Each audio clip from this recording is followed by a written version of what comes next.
इंसान बिकते हैं यहाँ पर, ज़मीर का क्या करें। अमीरों को ही जिंदा रहना है इस मुल्क में, गरीब तो यहाँ रोज़ मरे। नमस्कार, मैं सुशील राठौर। आप सभी का स्वागत है हमारे इस कार्यक्रम में, जिसका नाम है सवाल तो बनता है साहब। आप सभी को बहुत बहुत बधाई और ढेर सारी शुभकामनाएं। नकली दूध, नकली पनीर, नकली चावल का सफ़र जो हमने शुरू किया था, नकली डॉक्टर, नकली टीचर, नकली पुलिस, नकली जज तक हमने वो जारी रखा और विकसित भारत की ओर एक कदम बढ़ते हुए अब हमने नकली कलेक्टर बनाना भी शुरू कर दिया है। अब हर इलाके में एक झोला छाप डॉक्टर, एक शराबी टीचर के साथ एक फर्जी कलेक्टर आपको फ्री मिलेगा। न जाने इस फर्जीवाड़े की शुरुआत कब से हो चुकी थी। जब आँख खुली तो पूजा खेड़कर के रूप में वो दिखाई दिया। पूजा खेड़कर 2021 बैच की IAS, rank 821, category OBC, PWBD का सर्टिफिकेट, यानी पर्सन विद बेंचमार्क डिसेबिलिटी, आँख और मानसिक रूप से विकलांग। तो आप लोगों को लगेगा तो इसमें इतनी हैरत होने की क्या बात है। पूजा खेड़कर ने जिस ओबीसी नॉन क्रिमिनल का सर्टिफिकेट यूपीएससी को दिया, तो सर्टिफिकेट उसी व्यक्ति या उसी फैमिली को मिलता है जिसकी सालाना आय 8 लाख या 8 लाख से कम हो। अगर खबरों की माने तो पूजा खेड़कर की कुल संपत्ति 17 करोड़ है। उसके पिता जो खुद एक आईएएस अफसर रह चुके हैं, उनकी कुल संपत्ति 40 करोड़ है। साथ में 110 एकड़ जमीन, 7 फ्लैट और कॉम्प्लीमेंट्री के तौर पर 900 ग्राम सोना और कुछ हीरे भी है। पूजा खेड़कर के पिता ने जब 2024 का लोकसभा चुनाव लड़ा था, तब अपने हलफनामे में इस बात का जिक्र किया है कि उनकी कुल संपत्ति 40 करोड़ है और महीने की आय लगभग 38 लाख रुपए है। तो फिर उन्हें ओबीसी का नॉन क्रीमिलियर का सर्टिफिकेट कैसे मिला?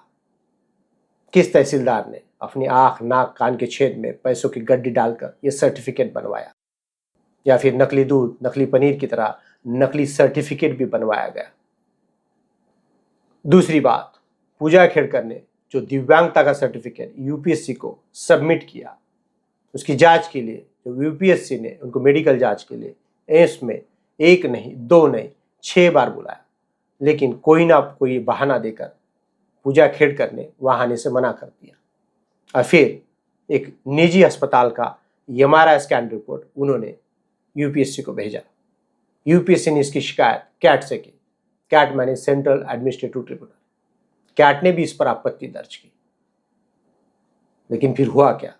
फिर चमत्कार हुआ जो अमूमन हमारे देश में होता है, और यूपीएससी ने पूजा खेड़कर की आईएएस के पद पर नियुक्ति की। रैंक 821 होने के बावजूद भी उसको होम कैडर मिला, जो अमूमन उन्हीं स्टूडेंट को मिलता है जिनकी रैंक 100 में आती है। फिर यूपीएससी ने पूजा की इस फर्जी सर्टिफिकेट को स्वीकृति कैसे दी? सर्विस एलोकेशन, डीओपीटी डिपार्टमेंट जो पीएमओ के अंडर में आता है, उन्होंने इसकी अनुमति कैसे दी? देश का सबसे बड़े संस्थान यूपीएससी, इसमें यह फर्जीवाड़ा कैसे हुआ? और बात यहां तक नहीं रुकी। पूजा खेड़कर जो ओबीसी कैटेगरी में आती है, ओबीसी कैटेगरी का कोई भी छात्र यूपीएससी को 9 अटेम्प्ट दे सकता है। 2018-19 में ही पूजा खेड़कर के वो 9 अटेम्प्ट खत्म हो चुके थे। तो पूजा खेड़कर ने अपनी भ्रष्ट मानसिकता का रूप दिखाया और पूजा दिलीप खेड़कर से अपना नाम बदलकर पूजा मनोरमा दिलीप खेड़कर किया और फिर यूपीएससी की एग्जाम दी। मानो ट्रेनिंग पूजा खेड़कर को अपने पिता से मिली। अपने कार्यकाल में दिलीप खेड़कर पर भी भ्रष्टाचार के गंभीर आरोप लगे थे और वो 2 साल के लिए सस्पेंड भी रह चुके थे। तो मानो सिस्टम के लूप होल सब पूजा ने अपने पिता से सीखे। और बात यहां तक नहीं रुकती। पापा की परी ने और एक पर अपना बाहर निकाला। फर्जी राशन कार्ड से दिव्यांगता का फर्जी सर्टिफिकेट बनवाया। आप इस बात की गंभीरता को समझिए। हम ही लोग हैं जो अनपढ़, कुपढ़, भ्रष्टाचारी, बलात्कारी विधायक और सांसद चुनते हैं और अपना नुमाइंदा बनाकर भेजते हैं।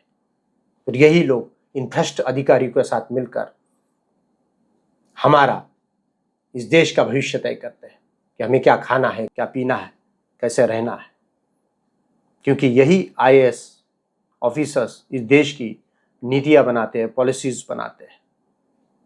ये हमारे लोकतंत्र के रीढ़ की हड्डी है।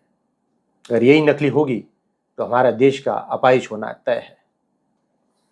यही लोग सचिव, मुख्य सचिव बनते हैं और हमारे देश का भविष्य तय करते हैं। अगर यही लोग फर्जी होंगे तो इस देश का भविष्य भी फर्जी होगा। फिर हमें किसी से आंख या मानसिक रूप से विकलांग होने का सर्टिफिकेट लेने की जरूरत नहीं पड़ेगी। दिव्यांग तो शरीर के किसी एक हिस्से से कमजोर होता है, लेकिन उसमें और भी प्रतिभाएं होती है। लेकिन चरित्र से अपाहिज अफसर पूरे देश को विकलांग बनाता है। दिव्यांग को तो नियति अंधा बनाती है, लेकिन पूजा जैसे लोग, उसकी भ्रष्ट नीति, उसकी भ्रष्ट सोच नियतियों को ही अंधा बना देती है। सोचिए उन छात्र छात्राओं पर क्या बीती होंगी जो दिन रात मेहनत करके ये सपना देखते हैं कि एक दिन हम आईएएस बनेंगे, आईपीएस बनेंगे, इस देश की सेवा करेंगे, इस लोकतंत्र की, इस देश की रक्षा करेंगे, संविधान की रक्षा करेंगे। क्या आप पूजा जैसे भ्रष्ट लोगों से न्याय की उम्मीद कर सकते हैं? या फिर वो लोग जिन्होंने इस भ्रष्टाचार में पूजा का साथ दिया, जो डॉक्टर जिन्होंने नकली दिव्यांगता का सर्टिफिकेट बनाया, वो तहसीलदार जिसने ओबीसी का नकली नॉन क्रीमिलियर सर्टिफिकेट बनाया, या राशन कार्ड वाला जिसने नकली राशन कार्ड बनवाया, इन सभी लोगों ने उन सभी छात्र छात्राओं के भविष्य को अंधेरे में ढकेल दिया। अब हमें क्या करना है? हमें ऐसे नकली, दृष्टिबाधित नकली लोगों की आंख खोलनी है और इन भ्रष्ट लोगों को ठिकाने लगाना है, नहीं तो ये देश को ठिकाने लगा देंगे। अब हमारी जिम्मेदारी बनती है कि हम अपनी गिरेबान में झांके और सरकार से सवाल करें, ताकि सरकार की जिम्मेदारी और जवाबदेही तय हो। मैं तो शुक्रिया अदा करना चाहूंगा कि आज की इस गोदी मीडिया में भी मंदार गुंजारी जैसे पत्रकार हैं जो भी एबीपी माझा में काम करते हैं, और विजय कुंभार जी का जो आरटीआई एक्टिविस्ट है, जिन्होंने इस भ्रष्टाचार के मामले को उजागर किया, इस फर्जीवाड़े को उजागर किया। अब हमारी जिम्मेदारी बनती है कि हम सवाल करें, हमारे लिए, हमारे बच्चों के लिए, उनके भविष्य के लिए। इसलिए सवाल करते रहिए और देखते रहिए हमारा प्रोग्राम। सवाल तो बनता है साहब। जय हिंद।